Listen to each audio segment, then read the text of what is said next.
కృపయే లేకపోతే నాకు ఊపిరి లేదయ్యా. నీ ప్రేమే చూపకపోతే నేనేమైపోదునో. నీ కృపయే లేకపోతే నాకు ఊపిరి లేదయ్యా. నీ ప్రేమే చూపకపోతే నేనేమైపోదునో. నీ కృపయే లేకపోతే నాకు ఊపిరి లేదయ్యా. నీ ప్రేమే చూపకపోతే నేనేమైపోదునో. నీ కృపయే లేకపోతే నాకు ఊపిరి లేదయ్యా. నీ ప్రేమే చూపకపోతే నేనేమైపోదునో. నీ కృపయే లేకపోతే నాకు ఊపిరి లేదయ్యా. నీ ప్రేమే చూపకపోతే నేనేమైపోదునో. నీ కృపయే లేకపోతే నాకు ఊపిరి లేదయ్యా. నీ ప్రేమే చూపకపోతే నేనేమైపోదునో. నీ కృపయే లేకపోతే నాకు ఊపిరి లేదయ్యా. నీ ప్రేమే చూపకపోతే నేనేమైపోదునో. నీ కృపయే లేకపోతే నాకు ఊపిరి లేదయ్యా. నీ ప్రేమే చూపకపోతే నేనేమైపోదునో. నీ కృపయే లేకపోతే నాకు ఊపిరి లేదయ్యా. నీ ప్రేమే చూపకపోతే నేనేమైపోదునో. నీ కృపయే లేకపోతే నాకు ఊపిరి లేదయ్యా. నీ ప్రేమే చూపకపోతే నేనేమైపోదునో. నీ కృపయే లేకపోతే నాకు ఊపిరి లేదయ్యా.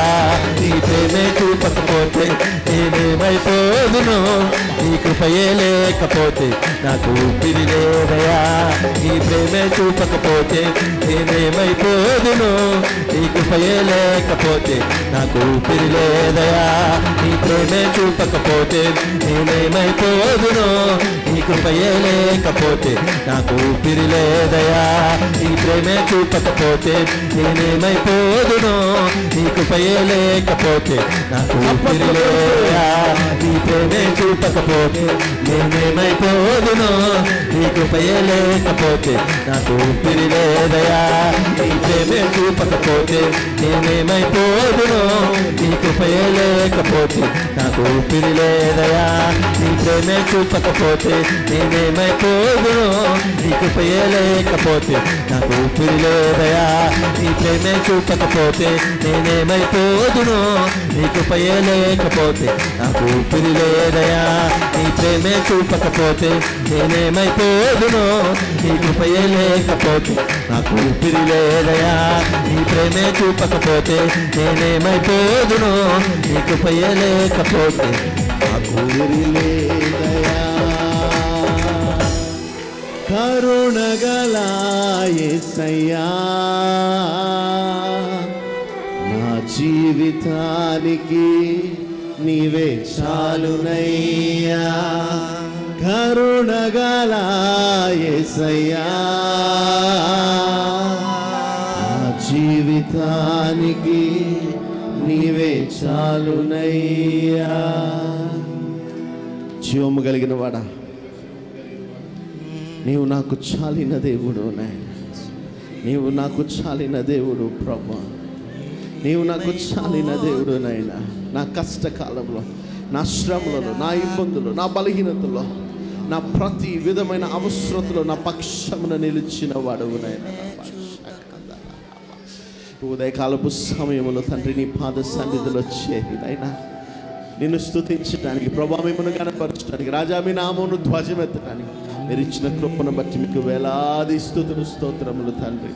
మాలోని లోపమును సరిచేయండి. మీ వాక్కు చేత మమ్మల్ని ప్రక్షాళపరచండి. మీ వాక్కు చేత సర్వోన్నతుడైన దేవుని నోటి పూరుగా, సర్వోన్నతుడైన దేవుని పనివారిగా, అయా మీ చేతిలోని పనిముట్లుగా మమ్మల్ని మార్చమని నడినెత్తి మొదలుకొని అరిపాదం వరకు మమ్మల్ని శుద్ధీకరించి ప్రభా మీ వాక్కు వినగలిగిన అర్హత దయచేయండి. బలలో పాలు పంపులు పంచుకునగలిగిన అర్హత మాకు దయచేయమని, కనికరించి కృప చూపించి కాపాడమని యేసయ్య పరిశుద్ధ నామమున ప్రార్థించి పొందుకొని ఉన్నాను మా పరమ తండ్రి.